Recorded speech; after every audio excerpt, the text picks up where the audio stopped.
Happy Monday, everybody, and welcome to Breeders' Crown Week. Yes, we are just a few days away from the first of two finals. We're going to kick off with the rookies on Friday night with 4 Breeders' Crown finals. We're going to go with the 3-year-olds and up on Saturday, which is going to contest of 8 finals. So I'm here alongside my co-host, the Hall of Famer, Randy Waples. And Randy, we had a chance to enjoy 2 nights of Breeders' Crown eliminations, and how much fun did we have on the weekend? Oh, it was, yeah, absolutely. It was a lot of fun, Unfortunately, Friday night we got a little bit of rain. That kind of dampened things a little bit, but Saturday was good to go. But even on the Friday with the rain, we still had great racing.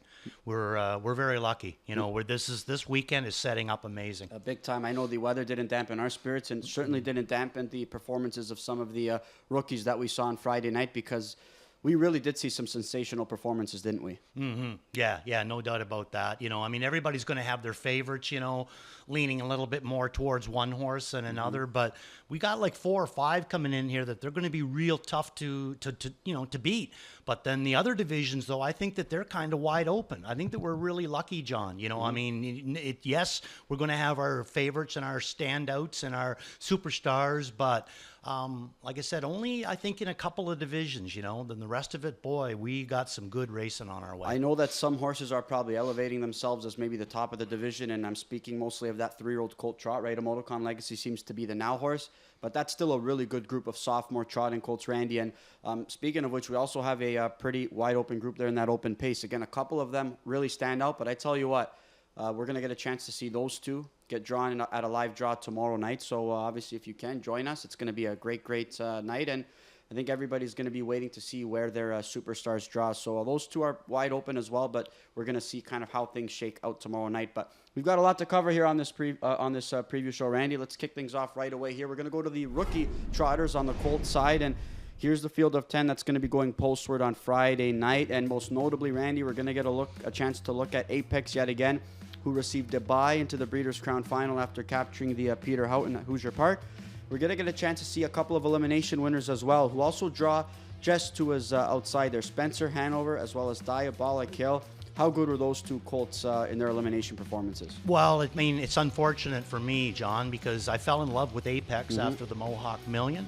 And now, after this elimination, I fall in love with Diabolic Hill. What am I going to do? So let's start this all over again, John. Let's take a look at the Mohawk Million. Yeah, and we got a chance to see a handful of colts who we got to see on Breeders' Crown weekend as well. And we're going to get a chance to see Apex here in his Mohawk Million performance. Look, this was his 4th consecutive week competing, Randy, and he earned it with a tough first over grind, and he wanted to get there, and you could see the desire and the speed that this colt showcased. Yeah, really, like a huge throwdown. That's we got to make sure that they know that this horse that he's going by right now, this Endurance, pretty nice colt there himself. Really nice colt too. So really did it the tough way, but in my opinion, he was the best horse. Now, unfortunately, I got to take this guy and try to figure out a way to see if he's going to still be able to beat out the other horse that I fell in love with, which is Diabolic Hill. Yeah, he's going to be coming into this race really sharp. He had a qualifying effort on Friday. Because he did receive a bye, he didn't participate in that elimination, but we got a chance to see him qualify here at Woodbine Mohawk Park, and he put forth a good showing. So he'll be good to go in the final, but that's one Marcus Melander trainee, but we're going to focus on another Marcus Melander trainee and how good was his effort, Randy, in his elimination. One that we kind of spoke about, saying that maybe he was a little bit overbet, but this is a well-bred son of Chapter 7. He had a trotting hopples 2 starts prior to his elimination. That piece of equipment has really seemed to help him keep it together, and he's had the speed to follow through with it as well. He did. No doubt about it. He was tripped out by Jason, but he did everything right. I think that the big thing that we're seeing with Spencer Hanover is a horse that was lightly raced earlier on, and now he's really coming into his season. So Apex and Diabolic Hill, who've been going a long time, obviously they're going to have their game face on, because this guy, like I said, he's coming into the back half of the season, really sharp. So we got 3 real Cracker Jacks, and then we got like about another 7 there that can beat the 3 Cracker Jacks. So really good division. And the 3 top contenders that we get a chance to see in that 2-year-old rookie colt trot, we are going to look at Diabolic Hill, who you and I both really liked. And I know we didn't focus on him in that Mohawk Million replay, but if you watch it over again, he had the 9-hole, never saw a set of pylons, and continued to trot forward. This time he got things his own way, but it didn't matter. He was tons the best. And look at the body language of the colt as well as Todd McCarthy. I think that he's better this night than he was in the Mohawk Million, and I agree with you. He won a big trip, but the body language, everything about it to me is a better. Like, he got a little bit of a break there, and I think that Annie Stobie's got this guy just absolutely on his game right now. For me, I've never seen a maturation process this quickly with a young trotting colt as well. I mean, he took the division by storm early on, showed some greenness, Randy, but he had the speed to go with it. And as the season progressed, we saw a little bit of gate issues, right? I mean, he was running halfway down the lane, looked like he was fumbly gated. Annie did make a shoeing change ahead of that Mohawk Million. She went from aluminum to steel. It seems like that shoeing change has worked wonders. Yeah, well, aluminums are they're a fast shoe and they're a nice shoe, but they can be hard on horses too. And then they go back to a steel, even though the speed's not there, they're more comfortable. And then they end up, looking like he did the other night. So everything that she's done so far, I think, with Diabolic Hill has been spot on. Now it's going to come down to the tail of the tape. Is he going to be good enough to beat Apex and Spencer Hanover? And Todd McCarthy got a chance to baby race him for his very first try, and he got a chance to pick him up in a pari-mutuel start in the Mohawk Million. And since then, I think these two have been quite the match. So that's our look on the 2-year-old colt trot there for the Breeders' Crown Final. And we're going to look at some other divisions momentarily as well. Speaking of which, we are going to continue things here with the 2-year-old filly trot. And we've got a field of 10 going postward here. And we just spoke about some Marcus Melander trainees. And he's got a pair of fillies here that are going to partake in this elimination. A trio of fillies, I should say. That's a couple of which draw pretty well and one of which draws on the outside. But we're going to focus here on one of them who we didn't get a chance to see over the course of the weekend, Randy, and that's Atlantic Summer, who earned a bye, capturing the Jim Doherty Memorial at Hoosier Park. And we're going to get a chance to see her effort at Hoosier Park. And it was a tough trip, and she was a filly who really, really needed some racetrack, especially late in the stretch. But this is one that Burke's going to send out that's fairly talented as well. Yeah, I would have to say there, Burke is so loaded. I mean, he's had a big stable for a lot of years. He's had a lot of good horses, John, but just seems like it's a perfect storm in the Burke brigade right now. Just so many good horses. And as you can see, Atlantic Summer here, as John was alluding, we didn't get to see her in the eliminations, but we are going to get to see her in the final after that bye, and comes up with a huge effort in this one to get the job done. So Atlantic Summer gutted it right to the end. You never knew if she was going to find a seam late. Again, Hoosier Park got rid of their passing lane this year. And Atlantic Summer just able to find room late up the inside to eke out Lainey W., who's going to start from the rail in this same division. So, again, she's got to be feeling pretty good there. And what's a fairly wide open race as well. Yeah, what kind of gets me is, as hard of a hold as Ronnie had on her different times, you know what I mean? Like, she could have called it off, but she didn't. She kept wanting to be a racehorse, and she gutted it out, got that nose up in the final, even with a very little bit of room to work with. You know what? We were focusing on one Marcus Melander trainee there in one of the eliminations, actually two of which in separate elims were the focus point with Nezuko Kamado, as well as Set Your Sights High. But Set Your Sights High, she was the favorite here in this elimination, Randy, and you like Southwind Shaska, who's cutting this mile. She had things her own way. She didn't have as much pop as we're accustomed to, but who we're going to be focusing on is that 2-horse Storybook Love, a local filly here that we got a chance to see here kick off her career, but she's done most of her racing in New York, and what a sweet trip and a sweet story here for Todd Ratchford and Matthew Bax. Absolutely, yeah. Again, though, she nothing was overdone with her earlier on in the year, so she's just probably coming into her own right now. Now, I also heard a couple of rumors there that a few of the Ronnie Burke horses there scoped a little bit dirty, after the elimination nights there. So a few of those could be a little bit better too. But I'll tell you, Storybook Love, not only did he give her a perfect trip, not only does Matt have her right on her toes, but she's got a big kick on the end of it. And I think that with that kick there, she could just about take anybody down. And Storybook Love, she's been put in play in perfect positions by Todd Ratchford all season long and just hasn't been able to get the job done in a handful of those tries, but not because of bad trips. Just, simply put, that's a pretty good filly trot division that we're going to get a chance to look at. And one of the fillies that she's been chasing as well is the other elimination winner that we're going to get a chance to see, and that's Nezuko Kamado. And I mean, this daughter of Chapter 7, again, she's done some really, really nice things this year. And again, she had some miscues early on this season, Randy. She added the trotting hopples, and it seemed to make a world of a difference. Another Marcus Melander trainee adding that set of equipment, that's been a big, big help. And look at her from the far outside. I never thought she would get there at the head of the lane. No, me neither. And boy, does she ever start to march. But I'll tell you, this kid's so dangerous here. Scotty Z, one of our top drivers here. I said to you before this, he used to come from way out of the clouds all the time. And look at this time. At no point did he ever raise a whip or chase this horse. He knew at the head of the lane he was going to get there. Big, big effort. And look at the run out on her too. Just really, really looking good in there. You could hear Marcus Melander say in the interview, he just was focusing on, as long as they make it top 5, I'm going to be okay, because the highest money earner is going to, make that final, the highest 5th place finisher.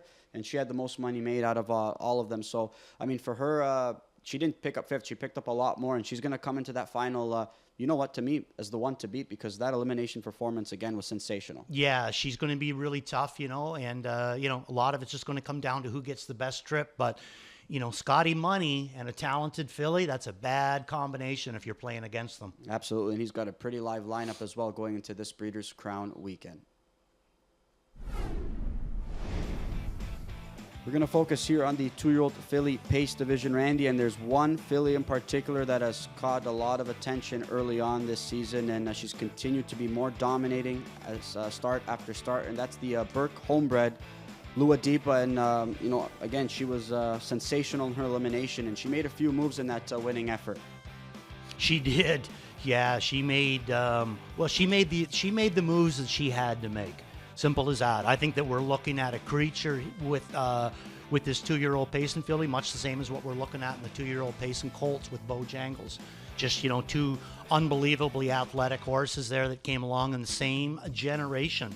So, let's take a look at Lua Deepa. Yeah, we will take a look at Lua Deepa momentarily, but we're going to take a look at another Ron Burke trainee here in Seaside Shuffle, and we're going to look at her Ohio Sire Stakes victory, Randy. And this was also a gutsy effort by this filly. Yeah, raced very, very good too. And the other Burke filly too that was in there, we're not going to really talk much about her, but she's a bulldog. She's a bulldog. Yep. I'll tell you, that filly, she's got wheels, you know what I mean? And I think that the Burkes are, still pretty sure that she might be one of the best ones that they have. Yeah, this was a game effort there, right? She was just able to eke out to another rival on the outside there, and Ronnie Wren Jr. just working on a picture-perfect trip, but those were some quick panels that she had to chase, but she was able to prevail there. Another tight photo finish victory for Ronnie Wren there, who has put some horses in some pretty good spots. And speaking of which, it doesn't seem to matter where Ronnie Wren puts this star filly, Lua Deepa, because she's got some gears, Randy, and we saw her on Friday night. I mean, she made a few moves. We might see her at the head of the lane here now, but she was used a few times earlier on in that mile, and look at the hold that he still has on her despite those moves early and what she has left. Yeah, no doubt about that. She's going to sicken a lot of these 2-year-old fillies, Some of them are probably, champions in their own right or standouts or whatever, but if they got to just keep chasing this filly and chasing this filly, she's going to sicken a lot of horses by the time she's over and done with. There's absolutely no end to her, I'm not 100% sure if there's any 2-year-old Payson Colts out there that can beat Bojangles. And I'm not 100% sure, John, if there's not a 2-year-old Payson filly out there that could beat Bojangles. And that's nothing against Bojangles, because I'm a huge fan. But boy, oh boy, she brings a lot.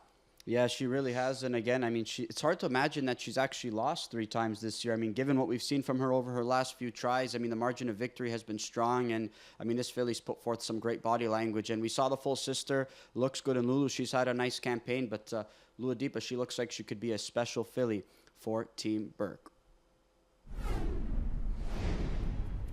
And we spoke about some matchups earlier on over the weekend, Randy. I mean, all the talk is going to be on that local star that we get a chance to see yet again in that Breeders' Crown final, and we're going to get a chance to see him put his perfect streak on the line. He's a perfect 11 for 11 going into that Breeders' Crown final, Randy, but he might have a bit of a tough test. This might be his toughest test to date, at least I think it is, because the horse starting from the 2-hole, Brandon Boulevard, an Andrew Harris trainee, he did some great things in Kentucky. And he put forth a really strong performance in his elimination victory. 148-4 was the final clocking.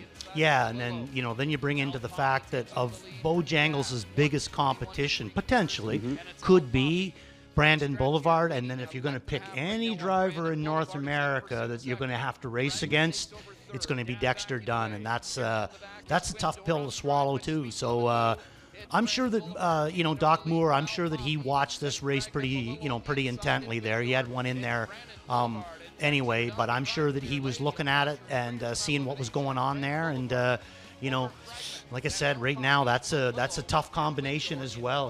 Harris, Dunn, and Brandon Boulevard. Look, I know all the talk is about Bojangles, and he's definitely the colt to beat going into this final. But I tell you what, Brandon Boulevard, he didn't do much traveling, right? He was eligible to the Metro. They opted to just continue racing him in Kentucky, and Andrew Harris didn't want to kind of overdo his schedule, right? They kept him in Kentucky, where he had a lot of success, was able to capture or finish a narrow second in that Kentucky Sire Stakes final, but ever since Dexter Dunn has been aboard, a perfect 3 for 3. And you have to imagine that he's going to be able to put him in a pretty good spot in the final. But this guy is going to be the one to beat Randy. And he made it win number 11, a perfect 11 for 11 in his rookie campaign. And this son of Cattle Wash is going to look to keep his perfect record intact in the final, in what's going to be his final start of the year. But I tell you what, he just looks better and better.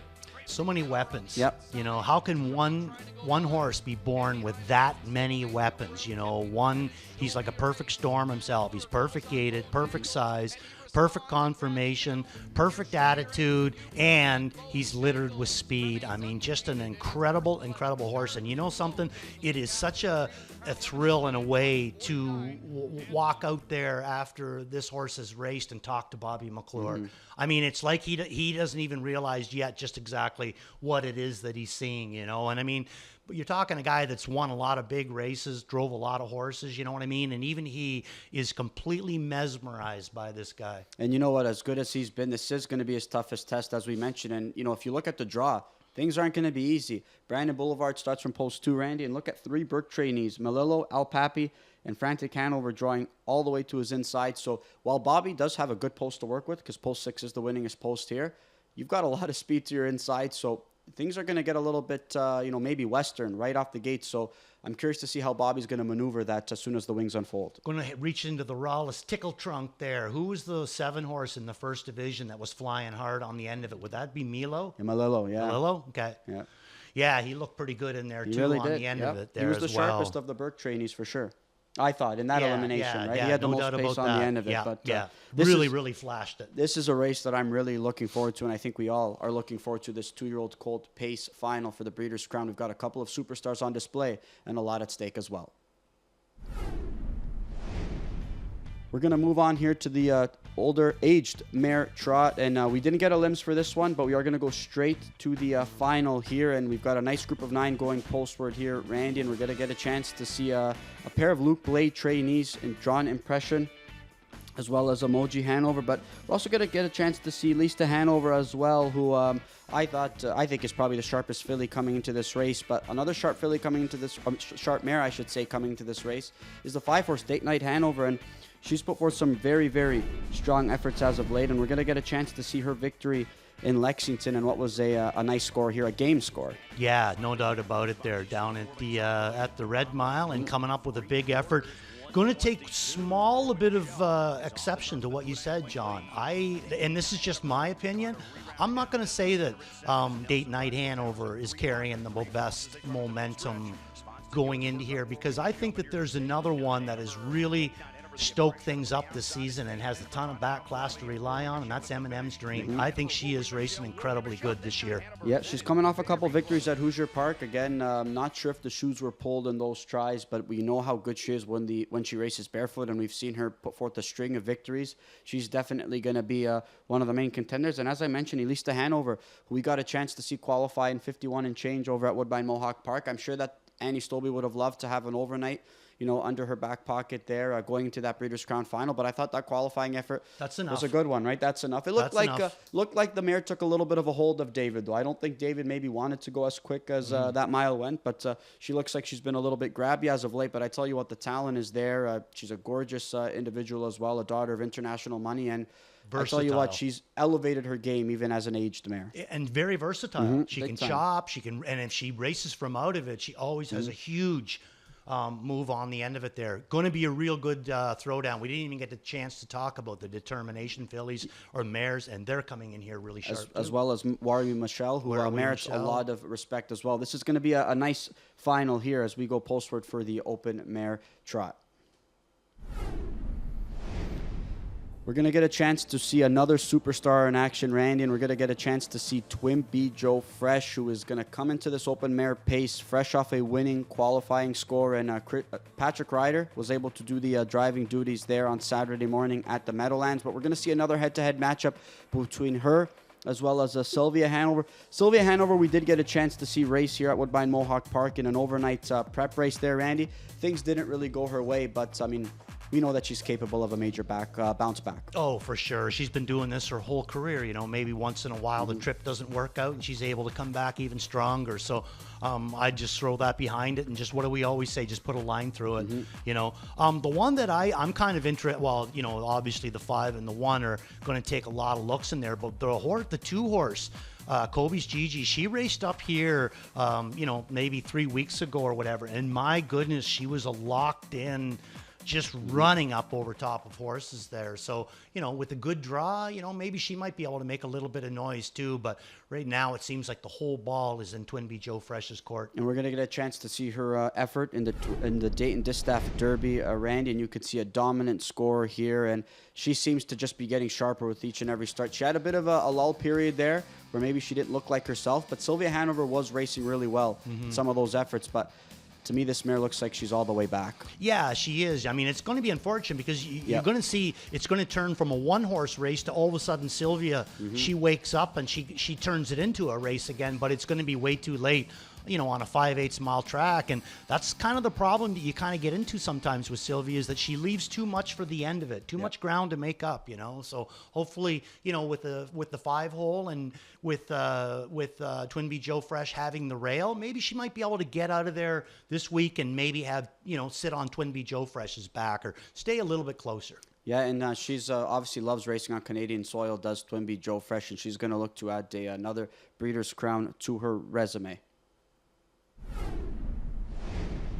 We're going to move on to a division that I'm excited to see here go postward in the final, the 3-year-old filly trot. And it's funny how this division has kind of shaked out this year, Randy. I think coming into it, a lot of eyes were on What A Bit Hanover, who we're not going to get a chance to see here in this final. She's hit a little bit of a lull period. She's had some hiccups to deal with in her sophomore campaign, but there's a couple of fillies who have seemed to elevate their game. One in particular who has really started to peak at the right time. Yo Tilly has been sensational this year for trainer Andrew Harris.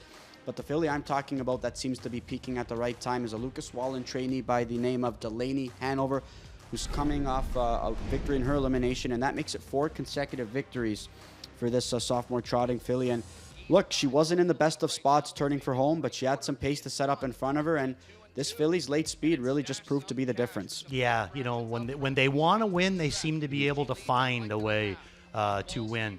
And, you know, is she got the best athleticism coming into this? I would say yeah, but I'll tell you what she does have for sure, John, and that's she's got the most confidence. You know, 4 wins in a row, and look at the way she's doing it again with this Scotty Z. You know what I mean? Timing it absolutely, just like Chad said, timing it perfectly to the wire. And you know, she was racing barefoot in Lexington in a couple of those efforts, and she could zip off the gate nicely. She was racing really, really well. It just seems like when the shoes are pulled with some of these fillies, especially the ones that come from the U.S., they find a little bit more.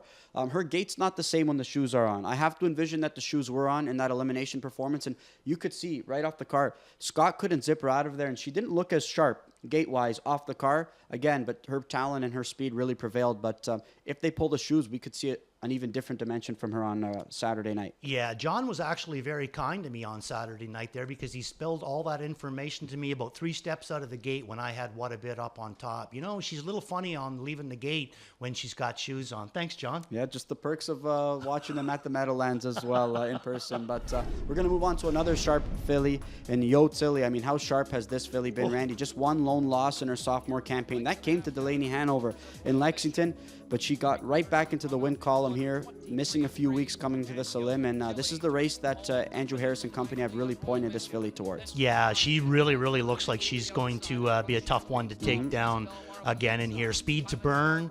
And you know something, I think that Andrew Harris is really setting himself up for a fantastic Breeders' Crown. Even if, I don't know how many wins he's going to look at it, but he's going to have some big efforts. And speaking of a big effort, what about Stormont Beautiful still throwing them down, finishing second to arguably the best 3-year-old trotting filly in North America? Some people were saying that, looked like Bob McClure kind of just wrapped her up because he knew she wasn't going to get there. I don't think that was the case. I mean, she gets into gear so quickly, Randy. She put in a few steps. Bob did a great job just keeping her together and grabbed her up and said, okay, we're not taking any chances, especially with the supplement.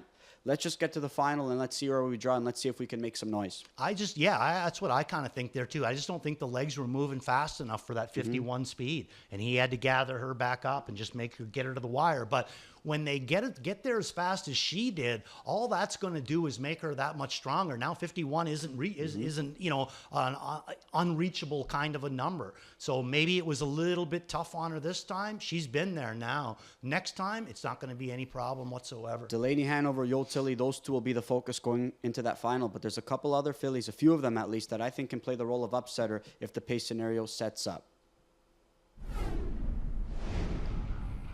We're going to go to the open trot here for these aged trotters, and we're going to see a field of 10 go postward here, Randy, and the middle of the gate is going to be the main focus here, and we're going to get a chance to see Alexis Cody, who captured his elimination in what was another nice effort.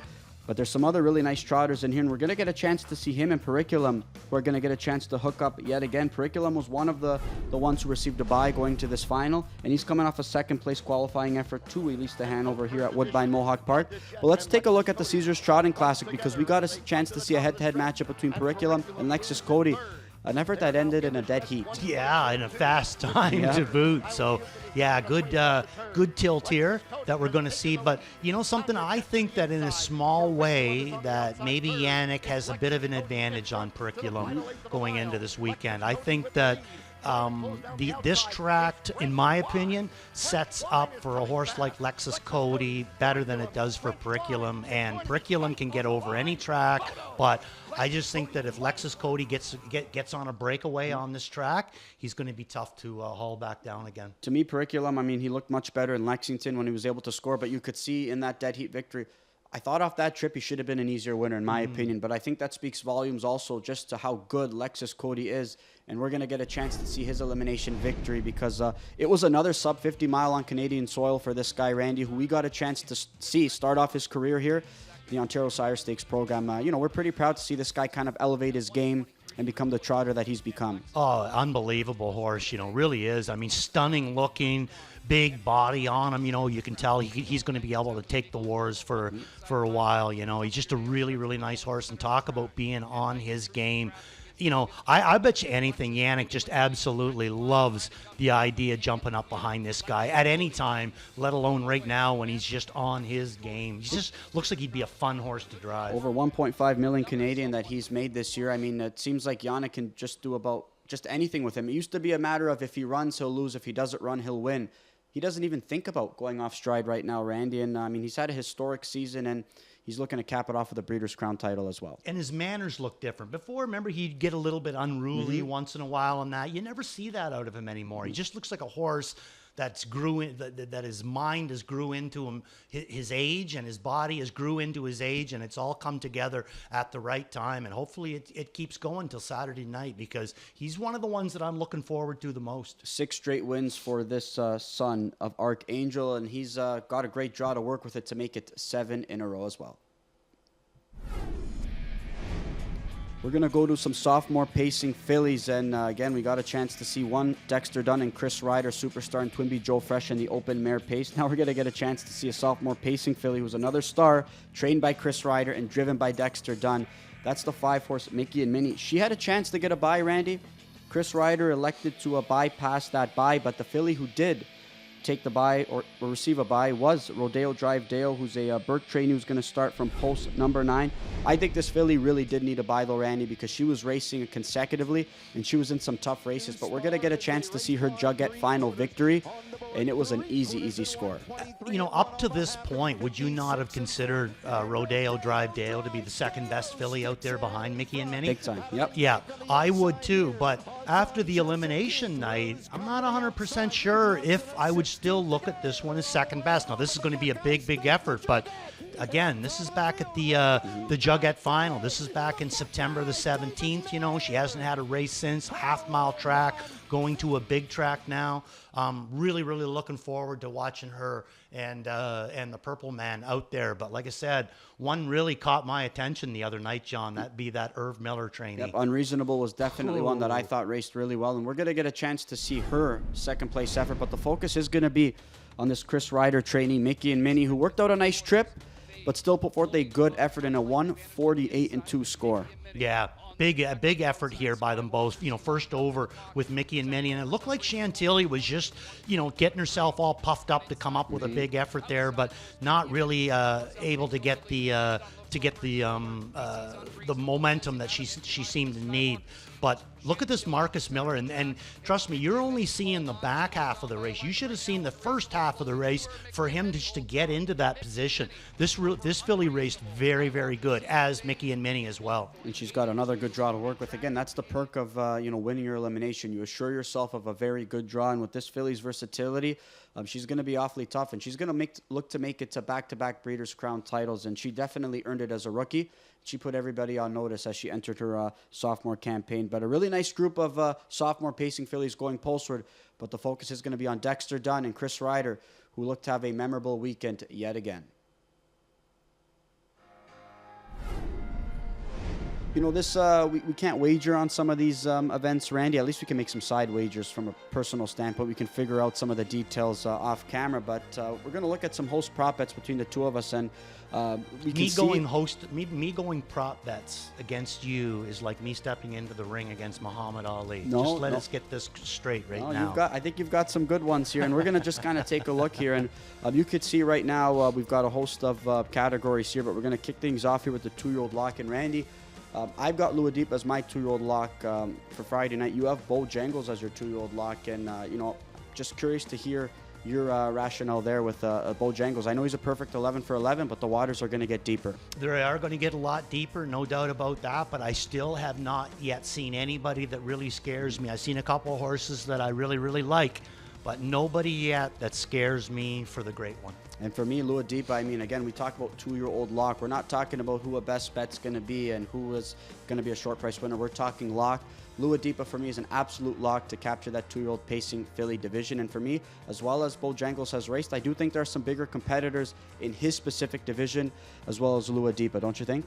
I think that you're onto something there. I think that, she's probably... in a little bit easier, I guess, in the test of the waters. But I boil it down to this there, too. Even if Lua Deepa goes out and wins, my horse is going to win, too. Mm-hmm. So it's still going to be an even matchup. We could tie. I know Lua Deepa is going to win, but guess what, bud? Bojangles is going to win, too. I think a lot of people are hoping that as well. And we're going to look at some value plays as well for the weekend. And our value play is going to be... yours value play is going to be Stormont Beautiful, and my value play is going to be On Air.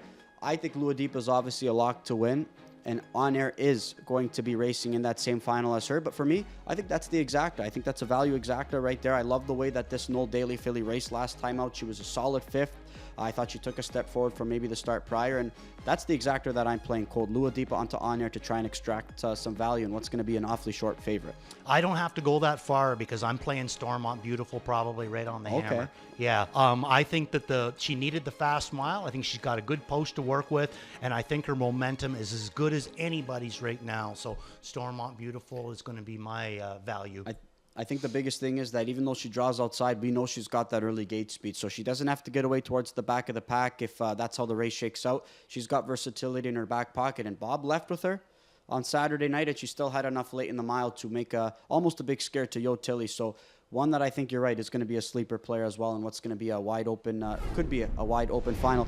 We're going to look at some driver prop bets, though, Randy, some driver and trainer prop bets. We always speak about that it would be neat if we could somehow integrate this on a wagering menu and just kind of survey what the drivers line up on a nightly basis and actually make this a real wager. But over under on Dexter Dunn Breeders' Crown victories.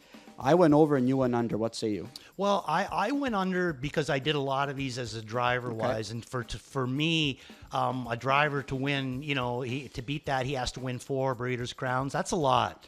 As great as Dexter is, as great as his lineup is, that's a lot. And quickly before we just do, this would be a great little thing for people sitting at home. Just take the John and the Randy off of it and do your own prop bets. What a great way to spend Friday and Saturday nights coming up with these. But yeah, I'm going to go under. I think that maybe 4 is a bit too much to ask. I'm looking at Twinbee Joe Fresh as probably being a lock.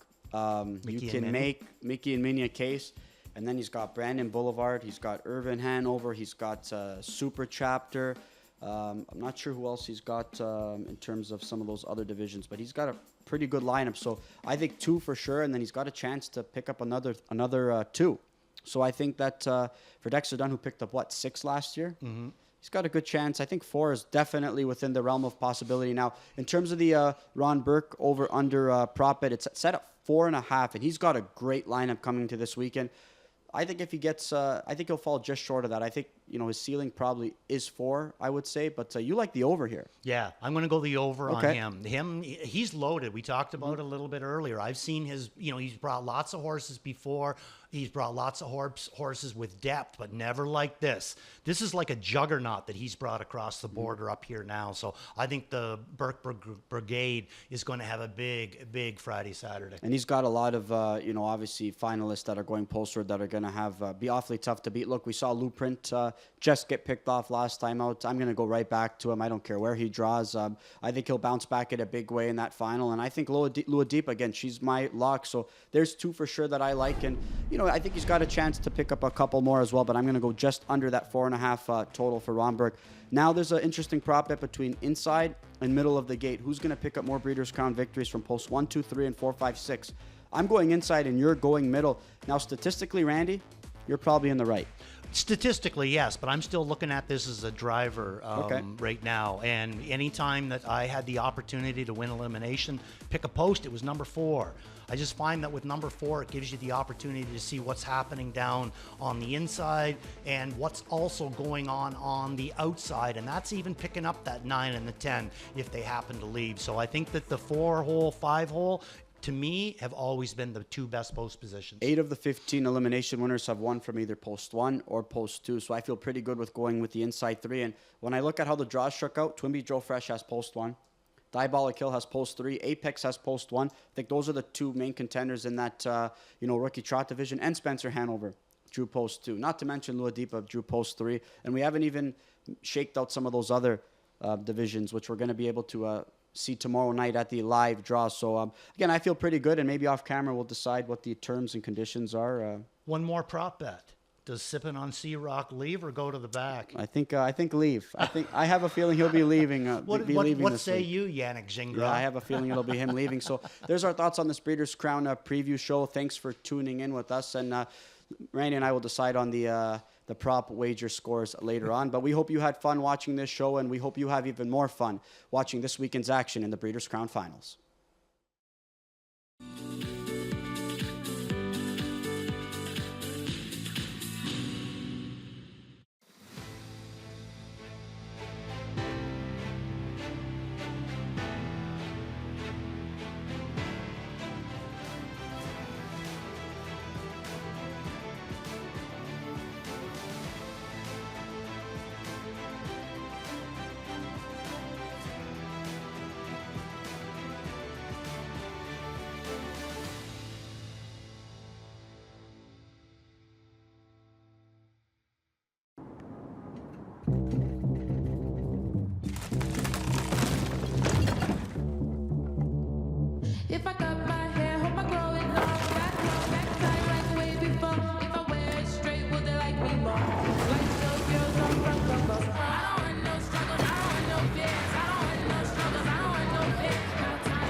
and it's my show. Confederate comes after It's My Show. It's my show.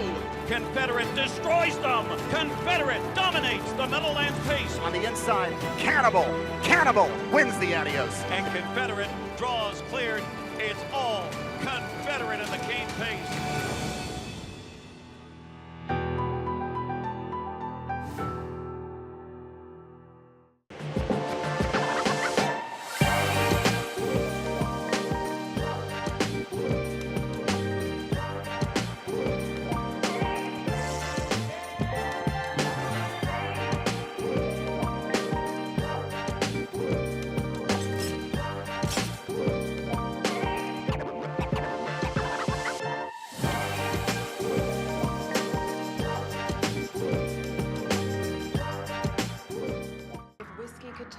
Johnny Walker Black Label. The same, with notes of sweet, smooth toffee, rich fruit, and a touch of smoke. Tastes as good as it sounds.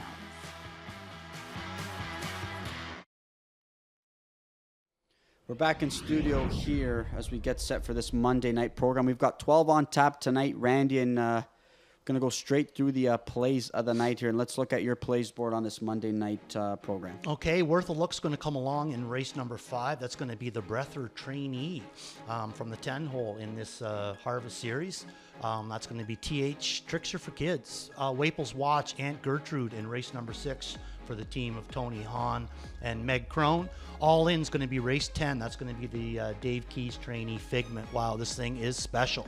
And my beat the favorite is going to be Walk on the Moon in race 11 because first time in a long time for what, John? No hobbles. No hobbles for Walk on the Moon. So I'm going to take a chance with him. Nice pick there. That's going to be a nice little value player, I'd say, on a horse that maybe hasn't been racing to form as of late. To my plays board here coming up, we're going to get a chance to see some of my thoughts. My best bet's going to be Flanagan Sunshine. Sunday Shoes is going to be tough to beat, but how sharp was Flanagan Sunshine last time out? Even from the outside, I'll be going all in on this guy. My value play is going to be Aunt Gertrude as well. I'm with you, Randy. That was a sneaky good effort last time out in a 5th place effort. My spot play, Victor Invictus.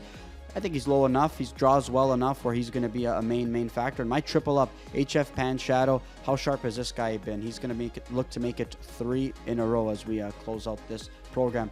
Going to look at some other resident handicappers' thoughts and selections as well. And Ghislaine Piquet, Devil's Arch, high expectations. Agreed. James McDonald back aboard. We could see some good things from this guy. Garnet Barnsdale in agreement with me going spot playing. Kevin Plouch as well. Value play going Aunt Gertrude. We're all in agreement there with that one. So he's going to be making his 2nd career start Putting here. the pressure to Anthony Hahn, aren't we? A lot of pressure. Huh? A lot of pressure. He's got I'll 3 of say. us backing him in the spot. I'll tell you one thing though, Randy.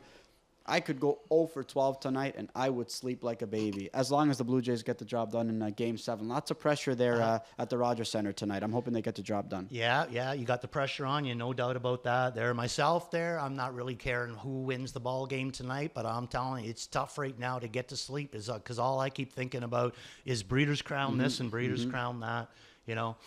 Can't wait for this weekend to show up. It really is, and it's just fun to see everybody. It's always great when we're the showcase, right? I mean, we don't get a chance to host it every year. The last time was, 4 years ago? So I think it's been a great showing in the eliminations, and if the eliminations were any indication of what we're going to see this coming weekend, we're in for a great showcase. Absolutely, and just one quick shout out there, Abigail, do not believe everything that Danny tells you. All right, so there. On that note, 20 minutes to go, or 18 minutes to go until race 1 here on this Monday night program. Randy and I will be with you all night long to take you through the action.